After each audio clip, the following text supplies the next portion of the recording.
what's going on, guys? So in this video, I'm going to take you through a full week of power building workouts from my new power building program. So we're going to hit full body for the first 4 days with more of a strength focus. And then on the 5th day, we'll focus more on hypertrophy work for any missing volume on body parts like arms, calves, side delts, and so on. And I'm going to be condensing every exercise from this full week of training into this single video. So by the end of the video, you should be able to put together a solid strength and size program for yourself. Now, first, just a quick update on me. So I made it back to Canada. Most of you guys probably know I spent the better part of the summer and the fall in Florida with my girlfriend Stephanie, but I recently had to come back to Canada. And when you arrive here from outside the country, you have to do a strict mandatory quarantine for 2 weeks. So you're not allowed to leave your house at all. You're only allowed to go in your backyard to get some fresh air. You're not even allowed to go for a walk. So I've been trying to keep myself occupied the best I can. Now, interestingly, I'm actually participating in a study from McMaster University, which is looking at just how effective or necessary a 2-week isolation like this is. So they tested me as soon as I arrived at the airport, and then I self-administered COVID tests again at the 1 week mark, and then once again at the 2 week mark. And thankfully, all 3 of those tests came back negative for me. Now, I should also say, if you guys don't recognize this place, it's because I actually managed to coordinate a move across Canada while in Florida. So this is the basement of my new home here just outside Toronto, and this is where I'll be living for the foreseeable future.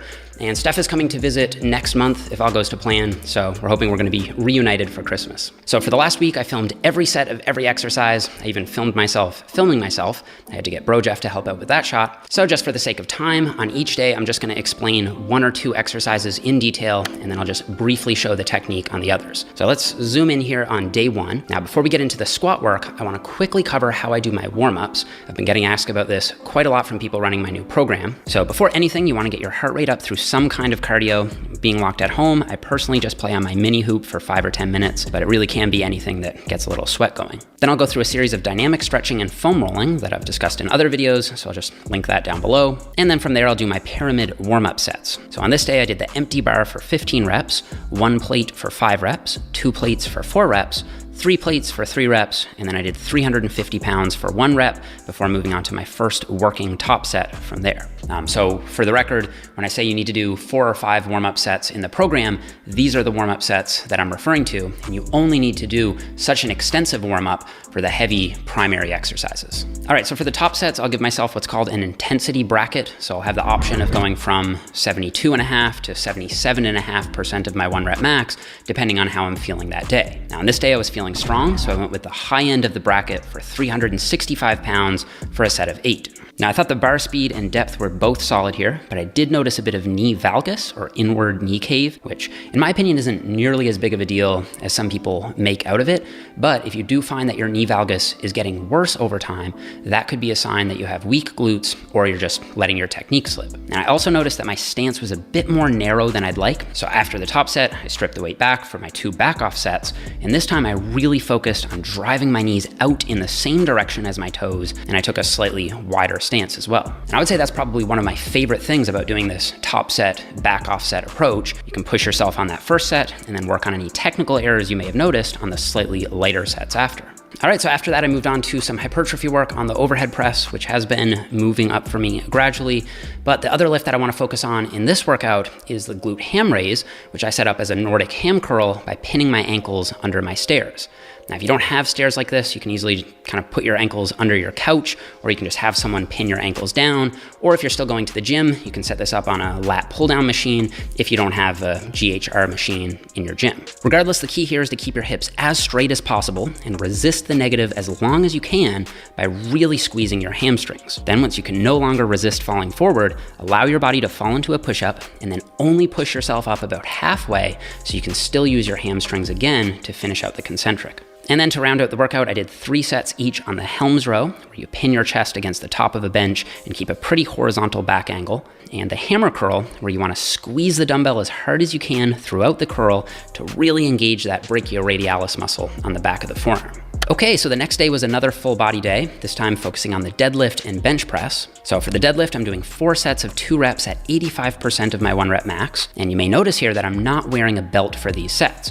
And there's 2 main reasons for this. First, lifting beltless will make the lift a bit more challenging. So for me, these reps did feel a touch easy, so leaving the belt off was just a simple way for me to increase the RPE at the same load. And secondly, I just like doing beltless work from time to time so that I don't become too mentally reliant on it. Now for any max effort work, I'll always wear my belt because it will allow you to lift more weight, but occasionally I'll leave it off just to show myself that I can lift without one. Now don't get me wrong, I'm still a big fan of belts. They increase force transfer without decreasing core activation. That's a myth that's been busted for years now. But sometimes it's still good to remind yourself that you could lift just fine if you forgot your gear at home one day. Okay, so up next I had another top set of 6 reps on the bench press. So I had to choose between 280 and 300 pounds.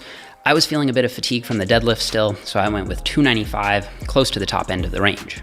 And because I don't have a spotter here, I have to do a powerlifting style self lift off.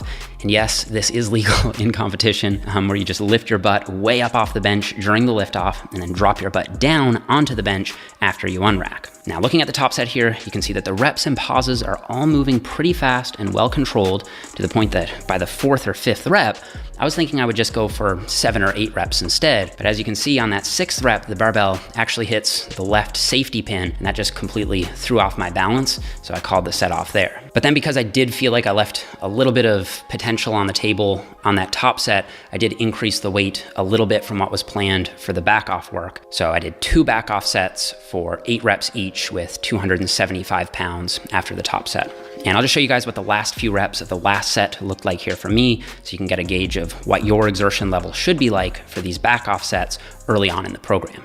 Okay, so after that I did 3 more exercises, and I'll just put them all up here on the screen at once. I did 2 sets of plate-loaded hip abductions, 3 sets of weighted pull-ups, and then I did 2 sets of strict paused standing calf raises, and that was a wrap for day 2. Okay, so I took 1 rest day before hitting day 3, and then it was back to squats again. So on this day, I was just doing some bread and butter strength work with a 4x4 at 80% of my 1 rep max. Again, just really focusing on addressing any inconsistencies that I noticed with my technique from day 1. But in this workout, I want to really zero in on the accessories. So after the squats, I moved on to the dumbbell floor press, which I'm doing as a replacement for dips, just because I don't have dip handles here yet.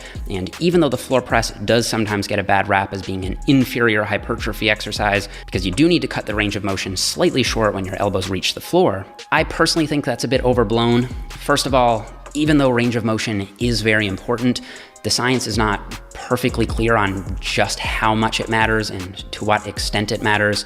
And I'm gonna be doing a full science explained video on that very soon, so you guys can stay tuned for that. But most importantly, I like the floor press for 2 main reasons. First, it helps standardize your range of motion, which is great for tracking progression.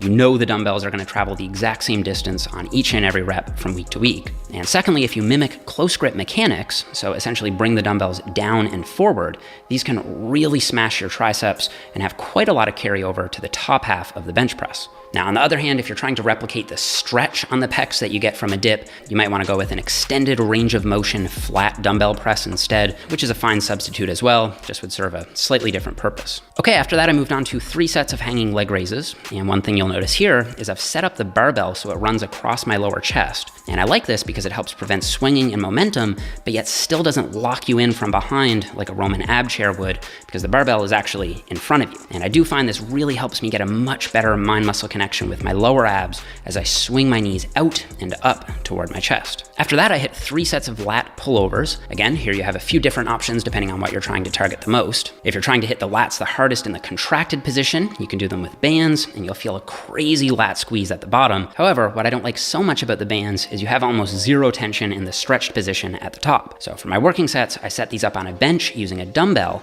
and these are fantastic because you get a crazy stretch on the lats at the bottom, but again, you do tend to lose some of that tension as you move the dumbbell up over your chest. So for this reason, I try to keep more of a constant tension approach by ending the pullover before it gets all the way up over my chest. But ultimately, because the dumbbell version will stretch the lats harder at the bottom and the band will contract the lats harder at the top, I think using a combination of both is probably best, especially if you don't have access to cables. Okay, and to round out this workout, I hit 2 sets of incline dumbbell curls, focusing on keeping the elbows locked into place and curling the dumbbells out in an arc, and then 4 sets of banded face pulls, really focusing on squeezing the rear delts as you pull the band back and apart. Okay, so day 4 was a fun day, as long as you're a masochist. So it called for 4 sets of deadlifts with a 2 to 3 second pause on each rep as soon as the plates leave the floor. And the idea here is that you're forced to maintain proper body mechanics throughout the lift. So what happens with a lot of people is they'll set up the lift just fine, but then as soon as the plates leave the floor, their lower back starts to round or their hips shoot up. So by doing a pause, you're essentially forced to start the lift again, but this time under load. Also, 2 to 3 seconds feels a lot longer than it looks when you're actually holding the weight, so it might not be a bad idea to film your sets here and then time the pause afterward to keep yourself accountable. And you'll also want to go relatively light on these. Usually I'm working in the 70 to 80% of my 1 rep max zone for 2 to 4 reps tops. After that, I moved on to some paused bench press, again pausing for about 2 seconds on the chest. And once again, the pause is used to help hone in on technique. When you're forced to really break the movement up into parts, the descent, the pause, and the press, you become aware of all the little details that you should be paying attention to, like whether you're actually touching the bar to the highest point on your sternum, whether you're actually initiating leg drive after the pause, and so on. And of course, if you were to compete in an actual powerlifting meet, you'd have to pause the bar on your chest until it becomes motionless anyway, so this is a really good drill for practicing that. Up next, I did 3 sets of 10 on the humble row, where you position yourself over the top of the bench, and unlike the Helms row, where you drive your elbows back at about a 45-degree angle, here you're driving the elbows almost straight out to the sides to target the mid-traps and rear delts more. And just as a reminder, this is a hard exercise, so you'll have to go lighter than you would on your typical dumbbell row. And then I finished off with another 2 sets of Nordic ham curls and 3 sets of 25 reps on the incline dumbbell shrug to finish off the upper traps. And now, the day we've all been waiting for, to finish off the full week of training, we're hitting a arm and pump day. So on this day, I'll just go in and smash any body parts that I felt like were kind of neglected throughout the week and get caught up on any volume that's missing, and also I'll just have a bit of fun with training as well. So we're kicking things off with a superset of barbell or easy bar bicep curls and floor skull crushers. Now, most people do have stronger triceps than biceps, but you should be able to use roughly the same weight and the same reps for both of these exercises, as long as with the skull crushers, you're really arcing the weight back behind your head and keeping constant tension on the triceps by not fully locking out at the top. This way you don't need to fuss about switching the plates on and off in between supersets. And on those last few reps of bicep curls, I do allow a little bit of momentum at the hips to get the weight moving,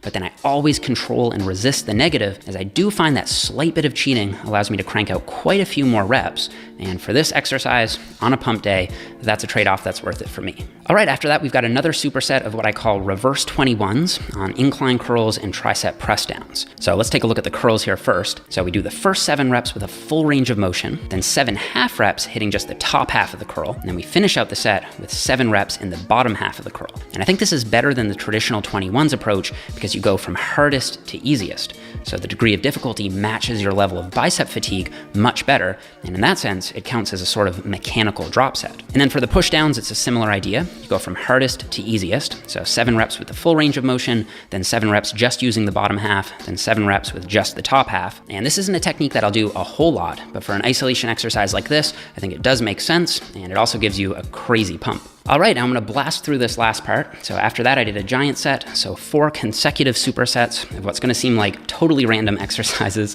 a dumbbell lateral raise, a band pull apart, a standing calf raise, and a bicycle crunch. And I did that circuit for 3 sets each with 30 seconds rest in between each exercise. And the circuit style here is just meant to help move the workout along faster, and the exercises are just meant to fill in whatever volume I had left over from my weekly targets for each body part. And then after that, I did 3 sets of 15 to 20 reps on neck flexion, so curling the neck forward, and then 3 sets of 15 reps on neck extension using the banded neck flex head harness. And in my program, this is marked as optional, so you don't have to do it, but personally, I'll hit direct neck work at least twice a week or so, and I do think it's important to do for reasons that I've outlined in other videos. So that's what my full week of training looked like. I hope you guys really enjoyed it. If this is a style of training that you feel like you could benefit from at the moment, feel free to check out my new 10-week power building program at the first link in the description box down below. And I'm gonna go ahead and leave an exclusive discount for that program just for YouTube there down below. Or if you'd like to hold out, I'm gonna be doing a bunch of sales for Black Friday at the end of the month. I do wanna say the feedback on this program has been absolutely amazing. I love seeing you guys tag me in your Instagram posts, and I do make an effort to get back to as many people as I can there with some form feedback. So if you do purchase the program and you run it, just tag me in your stories. That's the best way for me to see what you're up to, and I will do my best to get back to you. If you guys enjoyed this video, don't forget to leave it a thumbs up. Don't forget to subscribe if you haven't already, and I'll see you guys all here in the next one. I couldn't clap because this computer.